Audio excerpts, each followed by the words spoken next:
ہمارے آقا صلی اللہ علیہ وسلم کے پیارے دیوانوں، گویا کہ اسلام نکاح کا حکم دیتا ہے، اور اسلام میں نکاح اتنا اہم اور قیمتی ہے کہ اللہ کے رسول صلی اللہ علیہ وسلم فرماتے ہیں کہ اللہ تبارک و تعالیٰ نے ان لوگوں کی مدد کو اپنے ذمہ کرم پر لے لیا ہے جو اس نیت کے ساتھ نکاح کرتے ہیں کہ نکاح کے بعد وہ پاک دامنی کی زندگی گزاریں گے، اس لیے کہ نکاح کا مقصد پاک دامنی کی زندگی ہے، نکاح کا مقصد تقوی کی زندگی ہے، نکاح کا مقصد نگاہوں کو جھکا کر کے زندگی گزارنا ہے۔ یاد رکھیں، جو اپنی نگاہوں کو جھکانے کے لیے، اپنی شرمگاہوں کی حفاظت کے لیے اور اللہ رب العزت کے لیے تقوی اختیار کرنے کے لیے، اپنی عصمت و عظمت کے تحفظ کے لیے نکاح کرتے ہیں، اللہ تبارک و تعالیٰ ان لوگوں کی مدد کو اپنے ذمہ کرم پر لے لیتا ہے۔ اللہ کے حبیب صلی اللہ علیہ وسلم فرماتے ہیں، اے لوگوں نکاح کرو، اس لیے کہ جب تم نکاح کرو گے تو اللہ تبارک و تعالیٰ تم سے غربت اور تنگ دستی کو دور کر دے گا اور اللہ تمہیں مالا مال فرما دے گا۔ نکاح کی برکت سے حضور نے مالدار ہونے کی بشارت عطا فرمائی ہے۔ میرے پیارے آقا علیہ السلام کے پیارے دیوانوں، لیکن نکاح پر حدیثیں پڑھنے کی بجائے آج اپنے معاشرے کے حوالے سے ایک حدیث پاک پڑھنے کا شرف حاصل کر رہا ہوں۔ اللہ کے حبیب مصطفیٰ کریم رؤوف الرحیم صلی اللہ علیہ وسلم ارشاد فرماتے ہیں، 4 بنیادوں پر نکاح ہوتا ہے۔ کوئی نکاح کرتا ہے حسن کو دیکھ کر نکاح کرتا ہے، کوئی نکاح خوبصورتی کو دیکھ کر کے کرتا ہے۔ میرے آقا ارشاد فرماتے ہیں، لیکن صرف خوبصورتی کو دیکھ کر نکاح کرنے والا کامیاب نہیں ہوتا۔ اس کی وجہ یہ ہے کہ حسن جو ہے، اللہ اکبر، آج کسی کے پاس ہے اور وہ حسن ڈھل جائے گا، تو جب حسن دیکھ کر نکاح کیا، صرف حسن دیکھ کر نکاح کیا تو حسن ڈھل جائے گا، تو میاں بیوی کی محبت بھی ختم ہو جائے گی۔ اسلام یہ نہیں چاہتا کہ زندگی کے اندر درمیانی میں میاں بیوی کی محبت ختم ہو جائے، اس لیے اسلام کہتا ہے صرف حسن دیکھ کر کے نکاح مت کیا کرو۔ آج کل کے لڑکے خوبصورت لڑکیاں ڈھونڈتے ہیں کہ لڑکیاں خوبصورت ہو اور اس کے بعد آگے پیچھے کچھ دیکھتے بھی نہیں۔ میرے پیارے آقا علیہ السلام کے پیارے دیوانوں، ایسا ہی کچھ حال قوم کی بچیوں کا بھی ہے۔ نا تجربہ کاری کی بنیاد پر وہ بھی خوبصورت بچے تلاش کرتی ہیں، اور خوبصورتی کا معیار بھی کیا ہے؟ سفید چمڑی ہو، اسی کا نام خوبصورتی ہے، ناز نخرے ہو، اسی کا نام خوبصورتی ہے۔ میرے پیارے آقا علیہ السلام کے پیارے دیوانوں، اللہ اکبر، اچھی طرح سے یاد رکھو، اس سفید چمڑی کا نام خوبصورتی نہیں ہے، اس سفید چمڑی کا نام حسن نہیں ہے۔ اگر سفید چمڑی کا نام حسن ہوتا تو مصطفیٰ کریم کے بلال کو آپ کیا نام دیتے؟ یہ سیدنا بلال ہے۔ اللہ اکبر، پتا چلا حسن اصل تقوی کا نام ہے، حسن اصل دینداری کا نام ہے، حسن اصل پرہیزگاری کا نام ہے، حسن عشق مصطفیٰ کا نام ہے۔ اللہ اکبر، اگر دل کے اندر تقوی پیدا ہو جائے تو انسان اتنا حسین ہو جاتا ہے کہ اللہ تبارک و تعالیٰ بھی اس سے محبت کرتا ہے، فرشتے بھی اس سے محبت کرتے ہیں۔ میرے آقا فرماتے ہیں، لوگ صرف حسن دیکھ کر نکاح کرتے ہیں، صرف حسن دیکھ کر نکاح نہ کیا جائے، بلکہ اللہ کے حبیب نے آگے وضاحت فرمائی ہے۔ میرے آقا علیہ السلام کے دیوانوں، حسن صرف دیکھ کر نکاح اس لیے نہیں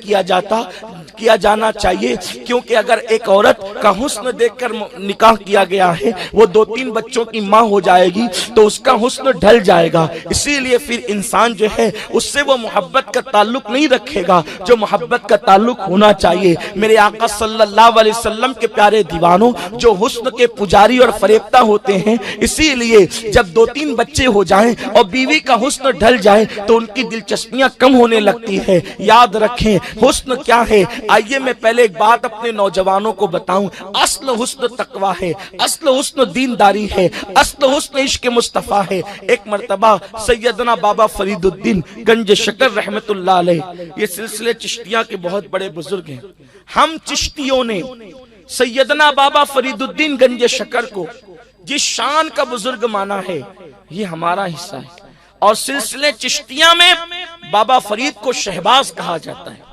یہ بابا فرید گنج شکر حضور غریب نواز کے سلسلے کو بر صغیر میں سب سے زیادہ عام کرنے والی ذات اگر کوئی ہے تو سیدنا بابا فرید الدین گنج شکر ہے۔ ان کا نام اصل نام مسعود ہے، مسعود۔ ان کے پیر و مرشد نے ان کو فرید کہا، اور فرید کہتے ہیں جو اپنے دور میں یکتا اور اکیلا ہو، یعنی اس جیسا کوئی نہ ہو، اسی لیے آپ کو فرید کہا گیا، فرید الدین، دین میں یکتا اور یگانہ اور سب سے تنہا ہے، بے مثل بے مثال ہے حضرت سیدنا بابا فرید الدین گنج شکر۔ اتنی عبادتیں اور ریاضتیں کی ہے کہ آپ کی عبادتوں کو دیکھ کر کوے اور چیل سمجھتے تھے کہ یہ مردہ ہے، تو آپ کے گوشت کو کھانے لگے۔ بابا فرید نے اتنی ریاضتیں کی ہے، اتنی ریاضتیں کی ہے، تو جب گوشت کھا کر ایک کوے نے آپ کی آنکھیں کھانا چاہی تو آپ بول پڑے، کاگا کاگا چن چن کھائیو، کھائیو سارا ماس، کاگا کاگا چن چن کھائیو، کھا جائیو سب ماس، موہے دو نینا مت کھائیو، موہے پیا ملن کی آس۔ فرماتے ہیں اگر تجھے کھانا ہے ایک کوے میرا پورا جسم کھا لے، لیکن میری دو آنکھیں مت کھانا، اس لیے کہ جس کے لیے عبادت کر رہا ہوں اگر تو نے وہ دو آنکھیں کھا لی تو میں اپنے پی سے کیسے ملوں گا، اس کی زیارت کیسے کروں گا، اس لیے تو چگ چگ کر کے میرا پورا جسم کھا جا، میں نے کوئی اعتراض نہیں کرنا، لیکن میری دو آنکھیں نہیں کھانا، کیونکہ انہی دو آنکھوں سے تو مجھے اپنے محبوب سے ملنے کی امید ہے، اس آس ہے۔ وہ بابا فرید الدین گنج شکر رحمت اللہ علیہ، جس کو غریب نواز نے شہباز کا لقب عطا فرمایا، سرکار بابا فرید الدین گنج شکر، آپ کی ایک کنیز تھی، بڑی خوبصورت تھی، عرف میں بہت خوبصورت تھی، حسین و جمیل، وہ چلے تو ہرن کی چوکڑیاں بھرنا یاد آ جائے، وہ بولے تو پھول جھڑتے ہوئے نظر آئیں، اس کے رخسار کو دیکھ کر کے لالا کی شباب کو لوگ یاد کریں، اس کے بالوں کو دیکھ کر کے سنبل کی یاد تازہ ہو جائے، اس کی آنکھوں کو دیکھ کر نرگس کے پھول یاد آئیں، اس کے جسم کی نزاکت کو دیکھ کر پنکھڑیوں کی یادیں تازہ ہو جائے، ایسی حسین و جمیل سیدنا بابا فرید الدین گنج شکر کی کنیز تھی۔ ایک مرتبہ بابا صاحب نے اپنے ایک مرید کو بھیجا، بیٹے جاؤ اور جانے کے بعد یہ میرا سامان گھر پہنچا دو۔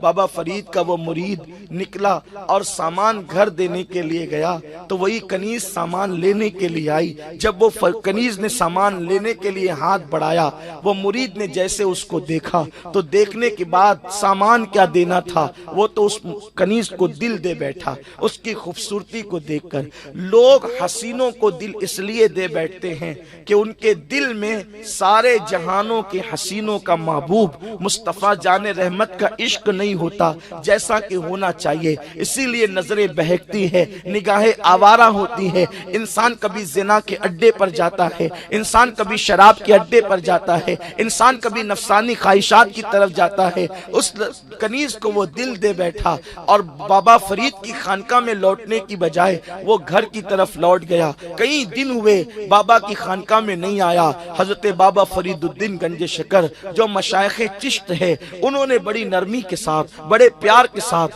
ہندوستان کی سرزمین پر اللہ کا دین پھیلایا۔ بابا فرید الدین گنج شکر رحمت اللہ تعالی علیہ نے لوگوں سے پوچھا کیا بات ہے، وہ میرا فلاں مرید جس کو میں نے سامان دینے کے لیے گھر بھیجا تھا وہ آج تک کے لوٹ کر نہیں آیا۔ تو لوگوں نے کہا بابا صاحب آپ اس کو بھول جائیں اس لیے کہ وہ بگڑ گیا ہے۔ بابا فرید الدین نے کہا وہ کیسے بگڑ گیا؟ تو لوگوں نے کہا حضرت وہ جو سامان دینے گیا تھا آپ کی کنیز پر اس کی نظر پڑی اور وہ اسی کو دل دے بیٹھا۔ بابا فرید نے فرمایا پھر اس کو بلایا جائے۔ بابا فرید الدین گنج شکر نے اس کو بلایا اور بلانے کے بعد اس فرمایا بیٹے کیا بات ہے؟ وہ رونے لگا، بابا صاحب میں آپ کو کیا عرض کروں؟ فرمایا بولو بیٹا بات کیا ہے؟ تو اس نے کہا آپ کی کنیز پہ میرا دل آ گیا۔ تو بابا فرید نے فرمایا بیٹے ناجائز محبت کی بجائے اس کو جائز میں تبدیل کر دیتے ہیں، ایک کام کر دیتے ہیں، اگر اس پہ تیرا دل آ گیا اور تو ناجائز محبت میں گرفتار ہے تو اس کے گناہ کی بجائے ہم اس کے ساتھ تیرا نکاح کر دیتے ہیں، تجھے منظور ہے؟ اس نے کہا ٹھیک ہے بابا صاحب۔ فرمایا بیٹے لیکن پہلے اس لڑکی کو دیکھ لو تاکہ تمہیں پتا چل جائے کہ وہی لڑکی ہے جس کو تم چاہتے ہو۔ وہ خوبصورت لڑکی لا کے کھڑی کی گئی، اس نے دیکھا جی بابا یہی وہ لڑکی ہے۔ آپ نے فرمایا ٹھیک 1 ہفتے کے بعد بیٹے آنا، ہم اس کے ساتھ تیرا نکاح کر دیں گے۔ اور اس کے بعد جیسے ہی وہ تیاری کے لیے گیا، ادھر بابا فرید الدین گنج شکر رحمت اللہ علیہ نے اس کو جلاب پر جلاب کھلانا شروع کیا، جلاب پر جلاب دینا شروع کیا۔ اور وہ جلاب کھاتی رہی اور اس کے بعد وہ پاخانہ کرتی رہی۔ اس کو ایک کوری ہانڈی دے دی بابا فرید نے، بیٹی جب بھی تجھے پاخانہ کرنا اسی ہانڈی میں کرنا۔ اب ایک ایک دن میں 10 15 15 20 مرتبہ اس کو بیت الخلا ہو رہے ہیں، اس کو جو ہے وہ اللہ اکبر پاخانے ہو رہے ہیں، اور وہ اسی ہانڈی کے اندر پاخانہ کر رہی ہے۔ اور جب وہ پاخانہ سے فارغ ہوتی ہے تو ہانڈی کو باندھ کر رکھ دیا جاتا ہے۔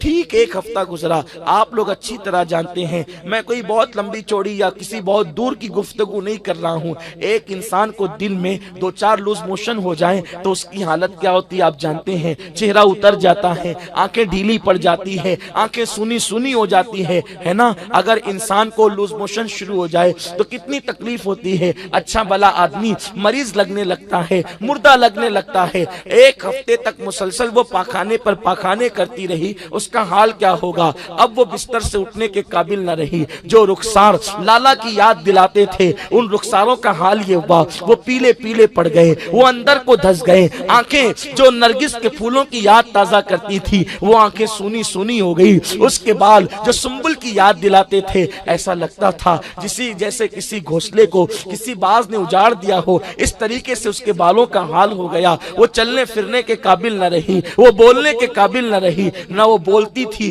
اللہ اکبر، جب وہ بولتی تھی تو پھول جھڑتے تھے، اب تو وہ بولنے کے قابل بھی نہ رہی۔ جب پورا ہفتہ ہو گیا تو وہ پوری تیاری کے ساتھ نکاح کے لیے آیا۔ بابا فرید نے فرمایا بیٹے نکاح سے پہلے ایک مرتبہ لڑکی کو دیکھ لینا چاہیے، یہ ہمارے آقا کی سنت ہے۔ وہ لڑکی میں تجھے دکھا دوں جس کے ساتھ تیرا نکاح ہونے والا ہے؟ اس نے کہا بالکل۔ وہ تو تصور یہ لے کر کے آیا تھا کہ اب میں اس لڑکی کے ساتھ شادی کروں گا جس کا حسن جمال بالکل جو ہے پورے پاک پٹن کے اندر بے مثل بے مثال ہے۔ اللہ اکبر، جیسے اس لڑکی کو دونوں طرف سے بازو پکڑ کے لایا گیا، بابا فرید نے کہا بیٹا یہی وہ لڑکی ہے جس کے ساتھ میں نے تیرا نکاح کرنا ہے۔ بابا فرید کے کہنے پر اس نے کہا بابا اللہ والے مذاق کرتے ہیں، اللہ والے یوں بھی کسی کا تمسخر کرتے ہیں۔ اللہ اکبر، یہ وہ لڑکی نہیں جس سے میں محبت کرتا تھا، یہ وہ لڑکی نہیں جس کو میں چاہتا تھا، یہ وہ لڑکی نہیں جس سے میں پیار کرتا تھا، یہ وہ لڑکی نہیں جس کے لیے آنسوؤں سے منہ دھوتا تھا، یہ وہ لڑکی نہیں جس کے لیے تنہائی میں تڑپتا تھا۔ وہ تو بڑی حسین تھی، وہ تو بڑی جمیل تھی، اس کے رخسار تو کھلے ہوئے تھے، یہاں تو رخسار دبے ہوئے ہیں۔ اس کی آنکھوں میں تو بھری بھری تھی، اس یہاں تو آنکھیں سونی سونی ہیں۔ اس کے بال تو سنبل کی طرح تھے، اس کے بال تو اجڑے ہوئے گھونسلے کی طرح ہے۔ بابا یہ وہ لڑکی نہیں ہے، آپ میرے ساتھ مذاق نہ کریں۔ فرمایا بیٹا یہ وہی لڑکی ہے، لیکن آج میں تجھے یہ دیکھنا چاہتا تھا کہ تو نے اس کے حسن کو حسن سے پیار کیا یا تو نے یہ لڑکی سے پیار کیا۔ تو نے یہ لڑکی سے پیار نہ کیا تھا، تو نے یہ لڑکی کے حسن سے پیار کیا تھا۔ بول میں تجھے کیا دوں، یہ لڑکی دوں یا اس کا حسن دوں؟ اس نے کہا بابا یہ لڑکی کا حسن کہاں گیا؟ فرمایا بیٹے میں نے نچوڑ لیا، اس کا حسن نچوڑ لیا ہے، اور اس کا حسن میں نے تیرے لیے جمع کر کے رکھا ہے، اگر بول تو وہ حسن میں تجھے بتا دوں۔ اس نے کہا بتائیں اس کا حسن کہاں ہے؟ تو وہی بدبودار ہانڈی پیش کی۔ فرمایا بیٹے یہی اس کا حسن ہے، یہ حسن میں نے جو نچوڑ کر کے رکھا ہے۔ تب اس کو احساس ہوا جس کو میں حسن سمجھ رہا تھا اس کا نام تو بدبو ہے۔ میری قوم کی بیٹیوں سے بھی میں مخاطب ہو کے کہنا چاہتا ہوں، اور ان خواتین سے بھی جب بہو ڈھونڈنے کے لیے نکلتی ہیں تو کہتی ہیں کہ مجھے خوبصورت بہو چاہیے، یاد رکھنا کردار کی خوبصورتی بڑی خوبصورتی ہے، کردار کی خوبصورتی سے بڑھ کر کے کوئی خوبصورتی ہو نہیں سکتی۔ آج ہر انسان سفید چمڑی کو اہمیت دیتا ہے، آج سے 1450 سال پہلے اللہ کے رسول نے فرمایا صرف حسن دیکھ کر کے نکاح مت کرو بلکہ دینداری دیکھ کر نکاح کرو۔ دینداری کو کبھی زوال نہیں ہوگا، اگر باپ دیندار ہوگا تو بیٹا بھی دیندار ہوگا، ماں دیندار ہوگی تو بیٹا بھی دیندار ہوگا۔ اسی لیے اگر داماد ڈھونڈو تو دیندار ڈھونڈو، بہو ڈھونڈو تو دیندار ڈھونڈو، دین کو اہمیت